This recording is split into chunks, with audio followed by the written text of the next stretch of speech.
안녕하세요. 경제 공부하는 치과 박원장입니다. 리뷰 도서 10탄은 최준철, 김민국 대표의 한국형 가치투자 전략입니다.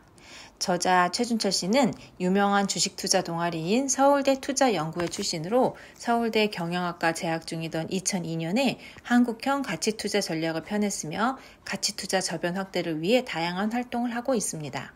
2003년부터 현재까지 VIP 투자 자문을 창업해 공동 대표이사를 맡고 있습니다. 공동 저자인 김민국 씨 역시 서울대 투자연구회 출신으로 공개 포트폴리오인 VIP 펀드를 2년간 운영하며 117%의 수익률로 가치 투자의 위력을 증명했다고 합니다. 현재 최준철 대표와 함께 VIP 투자 자문의 공동 대표이사로 재직 중입니다. 이 책은 총 5부로 이루어져 있습니다. 제1부 한국에서도 가치 투자가 가능하다고요? 제2부 기업을 보는 눈 가치주 발굴법 1, 제3부 숫자를 보는 눈 가치주 발굴법 2, 제4부 가치투자자의 보물창고 전자공시, 제5부 언제 사고 팔 것인가. 제1부 한국에서도 가치투자가 가능하다고요?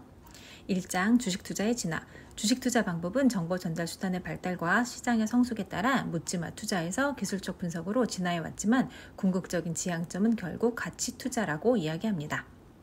2장 진화의 최종 단계에 도달하다. 진화의 최종 단계는 가치투자법이라고 주장하면서 진정한 주식투자란 기업이 창출하는 이익을 공유하는 것이라고 이야기하고 있습니다.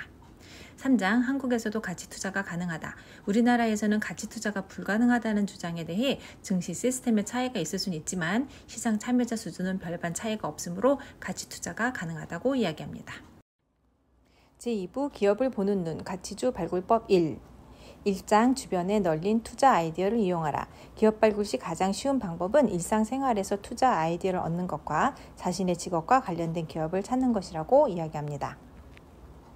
히트 상품이 기업을 바꾼다. 히트 상품형 기업. 브랜드는 하루아침에 이루어지지 않는다. 브랜드형 기업. 2장 독점으로 욕먹는 회사를 찾자. 독점이 기업에 주는 이익은 제품의 가격 결정력을 통한 이윤 확대와 경쟁사를 의식하여 지출하는 마케팅 비용의 축소 등을 들 수 있습니다. 시장을 뒤흔드는 손 1. 자연 독점형 기업. 시장을 뒤흔드는 손 2. 지역 독점형 기업. 세계 인류 제품은 아무나 만드나. 인류 제품형 기업. 3장 기업을 보는 눈을 갖자. 장기적인 관점에서 어떤 사업 분야에 포함된 기업이 우수한 기업인가, 어떤 체질을 가진 기업이 강한 기업인가를 알아내는 능력을 갖춰야 한다고 합니다. 봉이 김선달 같은 기업을 찾아라. 비애명 기업. 기술 개발은 나쁜 것이다. 기술 둔감형 기업. 남의 불행은 나의 행복. 경쟁사 몰락형 기업. 숨겨놓으면 못 찾을 줄 알고 보물찾기형 기업. 번데기에서 나비로 변하라. 환골탈태형 기업. 4장 기업은 결국 사람이다. 우선 CEO를 눈여겨봐야 하며 다음으로 직원들을 봐야 한다고 이야기하면서 사람에 대한 분석은 기업의 원천을 파악하는 중요한 과정이라고 이야기합니다. 용장 밑에 약졸 없다. CEO형 기업. 조직의 힘, 맨파워형 기업. 5장 오해를 풀면 수익이 보인다. 긍정적으로 변화된 기업에 대해 가치의 변화를 파악하지 못하고 대부분의 투자자들이 오해하게 되면 그 오해는 수익을 약속해주는 기회가 됩니다. 생각을 바꾸면 기업이 보인다. 재정의형 기업. 남의 불행은 남의 얘기. 사양 속 성장형 기업.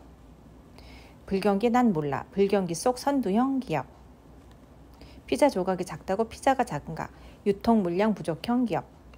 제3부 숫자를 보는 눈 가치주 발굴법 2.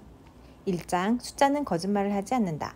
수치의 의미를 파고들면 들수록 기업을 자세히 알게 되고 리스크가 줄어들게 된다고 합니다. 성장은 최고의 미덕. 고성장률형 기업. 화수분을 찾아라. 고ROE형 기업. 폭리는 좋은 것이다. 고영업이익률형 기업. 영원히 싼 것은 없다. 저PER형 기업. 2장 주주를 좋아하는 기업은 나도 좋아한다. 주주가치 극대화를 위해 기업은 실적을 솔직히 주주에게 보고해야 하고 이익을 적절히 분배해야 합니다. 현금이 최고다. 고배당률형 기업.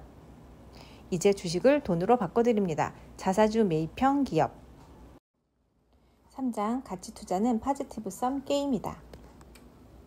제4부 가치투자자의 보물창고 전자공시. 1장 가치투자자의 보물창고.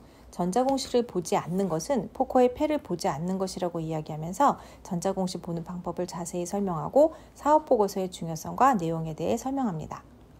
다음은 사업보고서의 목차인데 총 10가지 항목으로 구성되어 있으며 주로 살펴볼 항목은 1번, 2번, 3번 항목이고 5번, 6번, 7번 일부 항목입니다. 2장 기업을 보는 눈, 사업보고서 1번 항목인 회사의 개황 중 회사의 목적, 연혁, 자본금 변동 상황, 주식의 총수, 배당에 관한 사항, 2번 항목인 사업의 내용 중 사업의 개요에 대해서 살펴봐야 합니다. 3장 숫자를 보는 눈, 사업보고서 3번 항목인 재무에 관한 사항 중 요약 재무 정보에서 대차대조표, 손익계산서 위주로 숫자를 살펴보는 방법에 대해 설명하고 있습니다. 4장 지배구조 파악, 사업보고서 5번 항목인 지배구조 및 관계회사 등의 현황 항목에서 지배구조의 개요, 타법인 출자 현황을 살펴봐야 하고 6번 항목인 주식에 관한 사항에서는 주식의 분포를 7번 항목인 임원 및 직원 등에 관한 사항까지 꼼꼼히 살펴봐야 합니다. 제5부 언제 사고 팔 것인가? 1장 이런 주식은 피해야 한다. 동화 이야기는 보고 웃고 잊어라. 동화형 기업. 호박에 줄 그으면 수박 되나. 껍데기형 기업. 냄비는 빨리 식게 마련이다. 냄비형 기업. 오죽 경쟁력이 없으면 덤핑형 기업. 부어도 부어도 끝이 안 보인다. 물 먹는 하마형 기업. 천냥빚을 어떻게 갚을래? 부채형 기업. 2장 언제 살 것인가? 모두가 두려워할 때 용기를 내라. 폭락이 즐겁다. 일시적 슬럼프는 격려해 주어라. 우량 기업의 실적이 일시적으로 악화된 경우 주가가 폭락할 수 있는데 기업의 저력을 믿는다면 이럴 경우가 좋은 매수 기회가 될 수 있습니다. 내부자보다 더 많이 아는 사람 나와봐. 3장 언제 팔 것인가? 틀린 건 틀린 거다. 솔직히 인정하자. 모두가 욕심을 낼 때 두려워하라. 팔지 않을 주식을 사는 것이 최선이다. 4장 기업의 진짜 주인이 되자. 합법적인 내부자가 되어라. 투자하고 있는 기업의 세일즈맨과 IR맨이 되자. 주주총회는 주주들의 파티. 책이 출간된 지 거의 20년의 시간이 지났기 때문에 책 속의 실제 기업 사례들은 현재와 상황이 많이 달라지긴 했지만 가치 투자의 본질은 변하지 않았기 때문에 여전히 유용한 책이라고 생각합니다. 똑똑하고 패기 넘치는 대학생들의 열정이 그대로 느껴지는 그런 책으로 한국인이 한국 시장에 맞게 쓴 최초의 가치 투자서라는 점에서 의미가 있는 책입니다. 주가는 기업의 가치에 결국 수렴한다는 평범한 진리를 여러 가지 사례를 들어 재미있게 쓴 책으로 여러분께 꼭 추천하고 싶은 책이기도 합니다. 이것으로 리뷰도서 10탄 한국형 가치투자 전략 리뷰를 마치도록 하겠습니다. 끝까지 봐주셔서 감사합니다.